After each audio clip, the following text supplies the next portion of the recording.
Hi, everybody. I'm very, very excited. I'm here with Bill Meridian. He is speaking for UAC, United Astrology Conference, in May. Hey, Bill. Hi.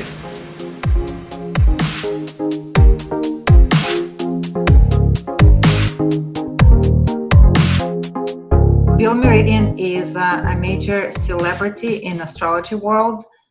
He is famous for his financial predictions. He's been in the investment and astrology field since 1972. He specializes in mundane and financial astrology. Bill first computerized financial astrology in the 1980s. He is a member of Kino's Circle, Futurist Society. He has authored 3 books and has reprinted the old Charles Jane in Search publications. As of July 2017, he's been ranked number 2 stock timer in the US. That's huge. So I'm very, very excited, Bill. So I would like to talk about your upcoming lectures. You're known for your eclipses and for your financial predictions. So you have 2 lectures at UAC. One is called the Saros cycle and eclipse path. It's on Saturday, May 26th at UAC in Chicago at 11 a.m. And another one is on Monday, May 28th, is recent developments in planetary stock selection. Give us a little preview, like a teaser for your first lecture, the Saros cycle and Okay. path. Well, that's a very important cycle, and it is more important than I originally realized when I began doing that work. There are currently about 70, I think, Saros cycles, all running concurrently, 70 solar and 70 lunar. And the eclipses in one cycle are 18 years apart. They begin at the North Pole and work their way down south, or they begin at the South Pole and work their way north. And so every 18 years, you get an eclipse in the same cycle. Now, this is probably the basis of the 18-year cycle. It's so prevalent, the Foundation for the Study of Cycles found dozens of these. Then there's a 36-year cycle, but the most important one is 54 years for the following reason. The eclipse path falls backward to the west 120 degrees for every eclipse in the same cycle. So cycle number 1, every 18 years you have an eclipse in the same Saros cycle. 2 times 18 is 36, which is the basis of the 36-year cycle. But 3 times 18 is 54, which is the most important one because the eclipses fall backward. They go west 120 degrees for every eclipse within the same cycle. So 3 times 18 would be 54, but in terms of degrees, 3 times 120 is 360, which means the eclipse is visible for the same area on Earth. And back when I was writing a forecast for 2014, if you went back 54 years, it was 1960 when Russia shot the U-2 spy plane down over Russia. So you could predict from that there would be some difficulty in USA-Russia relations. And there certainly was. The war in the Ukraine broke out, and plus that an airliner was actually shot down. Nobody knows by who over the Ukraine. And if you go back longer, 3 times 18, then you go 6 times 18, you come to the Crimean War when Russia was fought by France, England, Turkey, and Sardinia over the Crimea, and the Crimea voted that they wanted to be part of Russia, and Russia expressed their interest in this. So you had a recurrence of the Crimean War cycle. You also had a recurrence of the 1960 U-2 spy plane incident. Now, 1960, 61, 62, 63, did relations between the two get any better? No. So I've been predicting poor relations between the two for ever since 2013 or so. And I actually have one client in the Middle East who wrote a Russian investment offer to 0 in the last couple of years. And then you can supplement that. Now, for example, next year is 2018. So you deduct 54 years from that. And you go to 64, you can go 18 years, 36 years, 54 years, and you can just keep adding. You can go to 72, 90, and so on. And you'll see that Afghanistan and Albania pop up. And President Trump announced his plan for for Afghanistan on the day of the solar eclipse at 29 degrees Leo way back in August, which is not the best time. That means something unexpected is going to happen. Plans are going to be met by things that are out of control. He'll have to make very significant adjustments in those plans. And on top of that, next year, there is a Pluto station in April at 20 Capricorn, and there's an eclipse in the summer at 20 Cancer. And Afghanistan's national sun is, I believe, it's 20 Cancer or Capricorn. I forget which one. So that confirms it. And on top of that, if you go to the U.S. State Department, and they have the dates of all of the beginnings of diplomatic relations between the U.S. and other countries, and with the U.S. and Russia, the diplomatic relations began with the sun at 20 degrees Cancer. So if you know that there's going to be an eclipse Pluto opposition at that degree, and it's already part of the Saros cycle, you know that next year in the summer, you'll have unexpected problems in Afghanistan and a dramatic worsening of the relations between the United States and Russia to the crisis point. So that's how it works. Wow, wow. So can you comment on the last eclipse a little bit? Last time we spoke a year ago and had an interview where you mentioned about this upcoming Great American Eclipse. And I was wondering about your comments this time around. Well, 29 Leo, first of all, whenever you had, Charles Jane pointed out, whenever we've had world wars, there was a tremendous amount of activity at 29 degrees of fixed signs.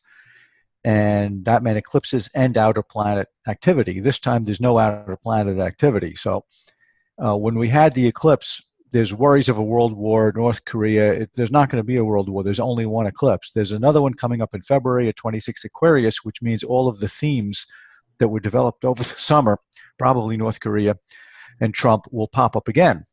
But this time, the eclipse will be opposite Donald Trump's Mars, and the lunar eclipse will be, instead of being, let's see, opposite at that time of the year, it would be Aquarius. It will be, I think, conjunct his Pluto, the lunar eclipse. It's the reverse of what happened in August. So these themes, the number one thing astrology tells you is these themes are not going to die down. So what were the themes? North Korea. So there's probably going to be another crisis, which will be a little less manageable for him because the eclipse is opposite his Mars. And this also means people are going to keep, attacking him through all these investigations of Russia and trying to, pick apart the people around him and things like that. But those two eclipses are not enough to trigger World War III.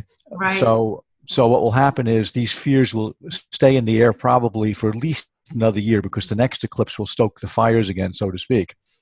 But the 20-degree Cancer eclipse is, that eclipse is on the heliocentric node of Pluto, that's 20 Cancer Capricorn, and it's on the Mars-Saturn midpoint.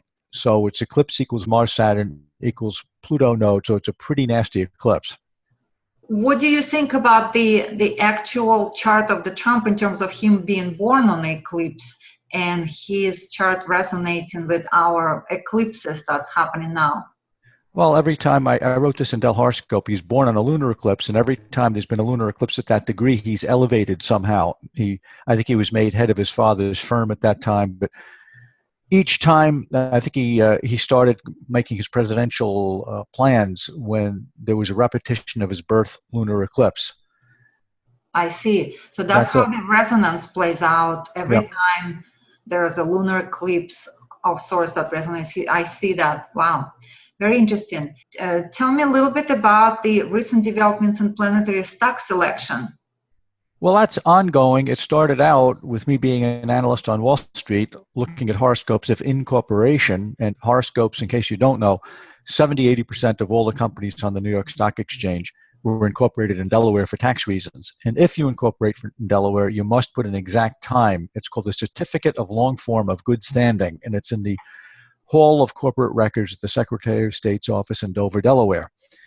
So you not only do you get a date, a place, but you've got a time. Now, once you've got that, Boeing was incorporated in Delaware, but they don't live in Delaware. You have to relocate it out to Seattle, where they are. So that gave me enough information, but I started looking at first trade charts, and that gave me even more because it's more representative of how the stock price, how people react to the fundamentals in the company and how the share price changes. And I call this recent developments because every time I lecture, it's a different, I add something different. One day, for example, Seagate Technology, which is a company I follow, it jumped 2 or 3%, and I didn't see anything in the chart because I was only scanning for outer planet hits. Venus was sitting exactly on the midheaven of the day of that earnings announcement. And let me just bring in Jandro's concept of time orb, that Jandro and Jane were very much opposed to the type of astrology that attributed something that happened today to the Saturn aspect next week, or Saturn last week, because Saturn lags, or the Uranus transit next week because Uranus leads. They thought there was something that happened exactly at that time that described that event. So they used very, very small orbs.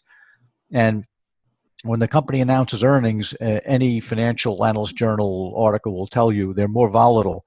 The stocks are more volatile when the earnings are announced. So it's a combination of the stock being hit in the right way as their earnings are being announced, hopefully on the day. And so I then had to include interplanet transits, and that's what then I started using. When Whole Foods Market was trading publicly, it's now been taken over, of course, by Amazon. But one day the stock got clobbered, it fell out of bed. The Uranus-Pluto midpoint was sitting right on the sun, transiting over it when they announced their earnings. So then I had to start including midpoints.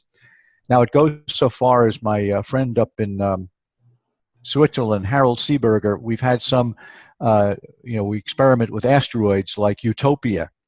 And it turns out the asteroid Utopia is strong in the horoscopes of all the stock swindlers, because Utopia really doesn't exist. And as is Neptune in the asteroid Vesta. So I said, Utopia, why don't we put that into the first trade charts? And I did get some. I cleared up the ones that I can't explain. I put into my X file. And every once in a while, I pull it out and look at it. And I started out with transits. Then it was transits to the progress chart. Then it was natal chart, direct progress chart, converse progress chart. And if nothing showed up and the stock still moved, I looked at the minor or tertiary progress charts. So I kept adding techniques, trying to find out what I was missing. I have a question about this new hype about cryptocurrencies. Have you had a chance to look into the planetary alignments that run along these cryptocurrencies like Bitcoin, Ethereum, all of those? Well, they ran into me rather than me running into them. I was out in Vienna about 5 or 6 weeks ago, and I went to the University of Vienna, the Vienna University of Business and Economics, where I have lunch with the professors. And they said, this is a Monday. They said, we're starting a cryptocurrency department here in the first of the year. And I said, well, that must be the first. I flew here Wednesday, and on Thursday night, I was with Dr. David Yermak, who is NYU's resident expert. And he did a lecture not far from where I am here. And I told him about this, and he said, this is the first university that I know of that has a cryptocurrency department. And that was Thursday. Saturday, I was at the Von Mises Institute 35th Annual Economic Conference, and who do I sit with? A bunch of guys who have a cryptocurrency company, and it's been every 3 or 4 days, like a gold rush here. Everybody's into cryptocurrencies. Right. I think it connects to the Uranian planet Apollon moving into Scorpio, because the minute it hit 0 Scorpio, Bernie Sanders started talking about income redistribution, and the planet of distribution is Apollon. And the planet Admetus is going into Gemini. And as you know, blockchain, as Yermak said, each one is secure. Well, that he's describing Admetus. He's saying they're inviolate. They cannot be violated. And so the one is at 0. Admetus is going to 0 Gemini, and it's associated with other things like free speech zones and words you can't say. And Apollon going into Scorpio, as I mentioned, Bernie Sanders. But the two of them, their midpoint is at 0 Aries. And here we have a gold rush into cryptocurrencies. And I think the Apollon into Scorpio has got to do with a new type of money, a new way of distributing money, and the Admetus has to do with the blockchain. My moon is at 0 Aries, and the Apollon is exactly square my Jupiter at 1 Aquarius and on a mess of midpoints. And here I fly here thinking about this, and I get here and immediately start running into cryptocurrency left and right. In financial astrology, there are all these softwares that developed, and you participated in developing softwares to calculate different stocks, how they function in terms of correlation with planetary positions. Do you think you would go the same way about the cryptocurrencies, or would anything be different? At this point, I looked at the price pattern. I've just said, there was a Jupiter-Apollon conjunction on October 18th, and I think Bitcoin topped at around 7,000 and sold off to 5,000. But the only two things I can think of doing are applying the Elliott wave and an S-curve, because when something is rising exponentially like that, you can't really do very much with it. And I'm comparing this, like the professors at Von Mises and out at the university in Vienna, we all agreed it's like the early days of automobiles. How many automobile companies were there originally, and how many are there today? So how many of these currencies are going to survive? And anybody can, I said, yeah, if anybody can create one, there's a low barrier to entry. Only the strongest are going to survive. So I think Bitcoin will probably survive. But I did meet a member of the Mellon banking family who bankrolled Bitcoin 2 years ago or 3.